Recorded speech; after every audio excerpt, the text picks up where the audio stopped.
Sa pagharap sa budget deliberation ngayong araw sa Kamara, ipinagmalaki ng Department of Foreign Affairs ang ilan sa mga napagtagumpayan sa nagdaang taon. Kung ano-ano pa ang mga itinalakay sa naging pagdinig, ihahatid yan sa atin ni Julian Bunag, live rin mula sa Batasang Pambansa. Julian! Princess, higit 30 billion pesos ang hiniling na budget ng Department of Foreign Affairs para sa susunod na taon. Ang 193 million pesos dyan ay inilaan para sa 48th ASEAN Summit hosting ng bansa. Sa pagharap ng Department of Foreign Affairs sa Committee on Appropriations, 8% o katumbas ng 2.2 billion pesos ang inakyat ng kanilang pondo para sa 2026 kumpara ngayong 2025. Ang pondong ito ay inaasahang makapagpapabuti ng kanilang serbisyo para sa mga Pilipino sa loob at labas ng bansa.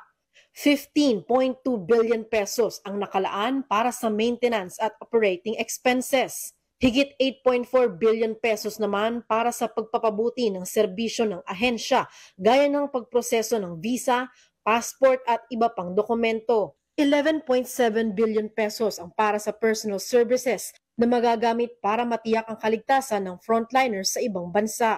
Habang nasa 3.2 billion pesos ang nakalaan sa capital outlay para mas mapaganda ang mga pasilidad at ma-modernize ang mga serbisyong hatid nito. Ibinahagi din ng DFA ang mga mahahalagang nagawa nila gaya ng repatriation ng higit 2,000 Pilipino as of June 30, 2025.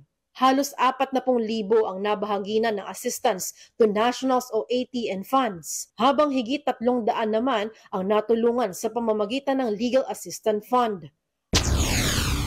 Because the Department of Migrant Workers has also been given the same mandate and is now a cabinet-level department, we work together with the Department of Migrant Workers. Pinuri rin ni Appropriations Vice Chairperson Rufus Rodriguez ang naging tagumpay ng ahensya sa mga nagdaang taon.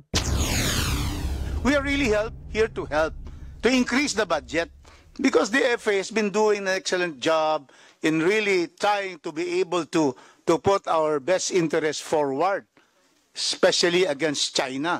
Naglaan naman ng 300 milyong pisong pondo para sa cybersecurity ng bansa na ayon kay DFA Secretary Teresa Lazaro ay dapat pagtuunan ng pansin.